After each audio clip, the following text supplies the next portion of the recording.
Welcome back. The Iowa caucuses are 2 weeks away, and now we're seeing the rise of Ron Paul. The GOP presidential hopeful is surging in the latest polls. This as the frontrunner, Newt Gingrich, is losing his lead.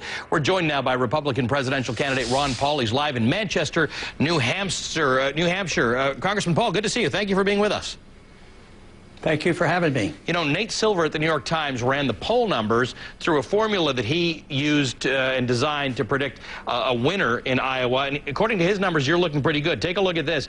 It's these 538, what they're called 538 Iowa projections, show you at 52% chance of winning, Mitt Romney at 28%, Rick Perry at 7%. You think you got a chance of winning in Iowa? Those odds sound pretty good, so I guess we certainly do have a chance, but I think we have a little bit of work to do. We still have a couple weeks, and so I think we're in a good position, and I'm really enjoying it because I think the American people have come around to believing that government's not our answer, and my offer of the freedom philosophy is something that is very attractive. All right, you actually want to close a lot of federal agencies, and there was an interesting poll in the Des Moines Register that I want to show our viewers. About the number of people who agree with you. 60% of respondents agree with closing the Department of Housing and Urban Development, 57% with the Environmental Protection Agency, 54% with the Department of Education, 45% with the Department of Energy, 42% with the TSA. Well, we can discuss what you do with that if you get rid of the TSA. 36% with the Federal Reserve. Here's the issue. Places like the EPA have 17,000 employees. HUD says that they've got 8,900 employees. What do you do in a tough economy like this with the unemployment rate where it is, job creation not where it is, and you're advocating a whole lot of people losing their jobs? Well, you go through attrition and you let them go and you reduce the number of people who are working for the government, because many of us who see government as the problem as people working for the government as being non-productive. It takes money out of the private economy, puts it in the government, and then the bureaucrats, they do damage to the economy, so you lose twice. But it's not like putting them on the street the first day, but there is an attrition and they go back into the workforce. But we've gone through periods like this, and the example I've used frequently is after World War II. 10 million people came home, and we didn't have any work program, and all of a sudden they had jobs again because the government got out of the way. Where do you think those jobs would come from? If the government got out of the way in the way you discuss, because I think that's the answer we're all looking for, where would jobs come from? Well, you can't predict because the market makes these decisions.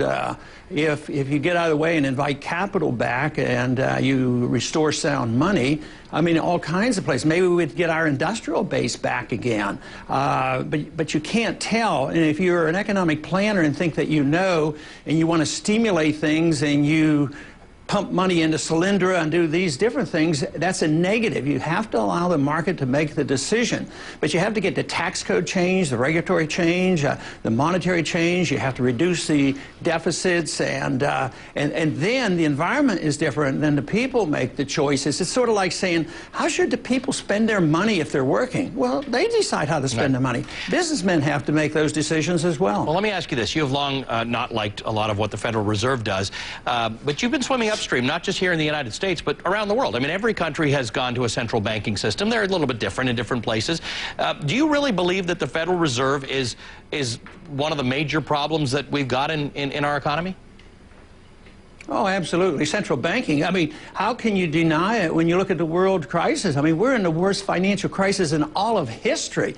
And we think right now our government is on the verge. They plan to bail out Europe with more dollars, and the dollar's already been downgraded once. It's getting ready to be downgraded. To defend central banking and not ignore the fact that central banking has brought us to this crisis, I think people are living with blindfolders on, and this doesn't mean that there's chaos. There's just...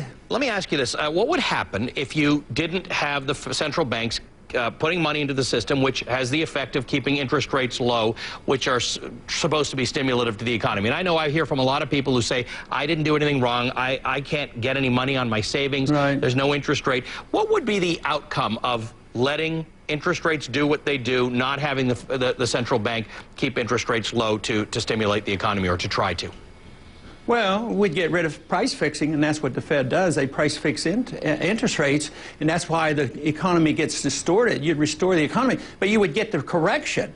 When the government, I mean, when the Federal Reserve and Congress distorts the economy and they get overbuilding like they did in the housing bubble, you would correct that. But what did they do with the housing bubble? They propped it up, and all the bad debt, the taxpayers ended up with it. So what you do is you want the correction to occur. You want to eliminate the debt and the malinvestment so we can get growth again. So everything we've done so far has been exactly opposite. But why should we believe in socialism for money and price fixing? Nobody wants wage and price controls. Correcting prices in this case would mean housing prices going down further, right? Sure. Well, who knows? They may be at bottom finally by now, but yes, you'd get to the point where if we had done this 4 years ago, the prices would have gone maybe sharper and maybe more quickly, but then the investors and people who did save money, maybe people would have saved money if they could have earned 6% on the CDs. Yeah. But no, the government does it on purpose. They take it down and they give the money to the banks for free, and they take the interest rates from the savers, so we encourage this idea of spending money rather than saving money so you can buy when the prices go down. Congressman, as you are sort of breaking through some barriers in the polls, some other things are happening. There's been some talk, again, resurfaced talk, about some things that that were written in a newsletter under your name. I know you've started to address this, but in 2008, the New Republic, James Kirchick attributed some comments to you in newsletters where you referred to disturbances in Washington's Adams Morgan as animals taking over the D.C. Zoo, referring to African Americans. You said that Martin Luther King seduced underage girls and boys. You talked about Ronald Reagan proclaiming annual Hate Whitey Day with Martin Luther King Day, and you advocated prohibiting AIDS patients from eating in restaurants. These things were published under your name. Yeah, but I didn't write them, and I disavowed them. Right, but you're a presidential candidate. That's tough, right? I mean, it kind of comes back to bite you that you made money off of things that were published under your name that were hateful and racist. Yeah, but this has been addressed for 20 years, and nobody accuses me of that type of beliefs or language. I'm a true civil libertarian, and I think people dig these up when people think that, oh, his economic policies are winning, his foreign policies are winning, his monetary policies are winning. So they have to dig these things up, which they really can't pin on me because they've been disavowed, and they are old, they've been rehashed. Just go back and read all the articles, and there's all the explanations. So yes, it wasn't good, and but I didn't write them, and those aren't my beliefs, so I sleep well.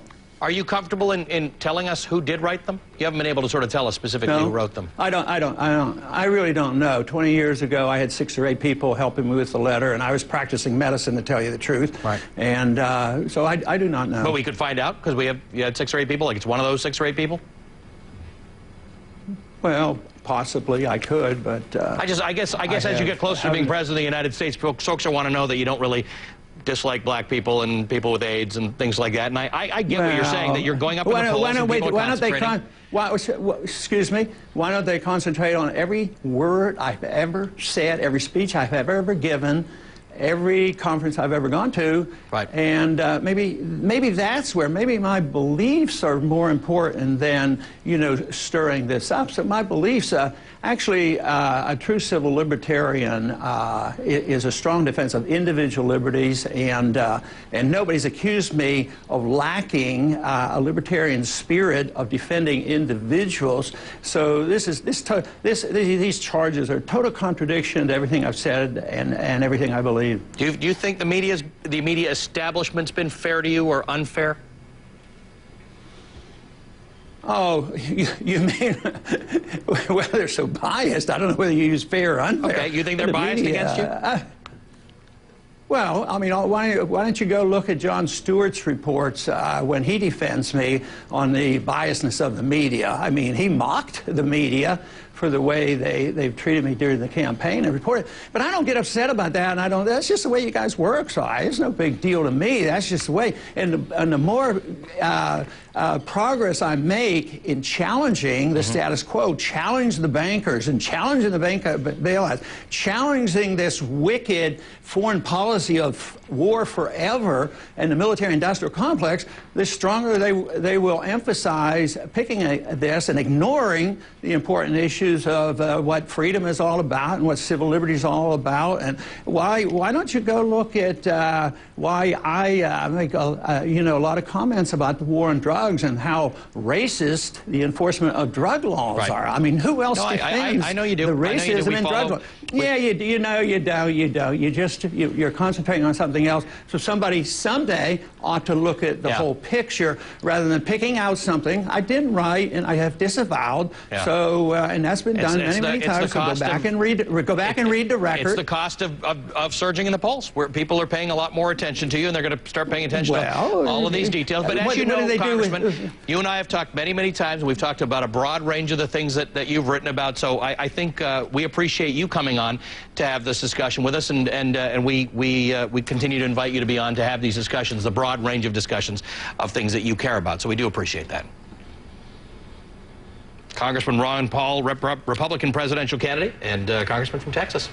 You know, support him or not, the one thing you have to respect Ron Paul for is he does always speak his mind. Absolutely does. He says exactly and he does what come on thinks. to talk about these issues. That's right. That's right. Coming up.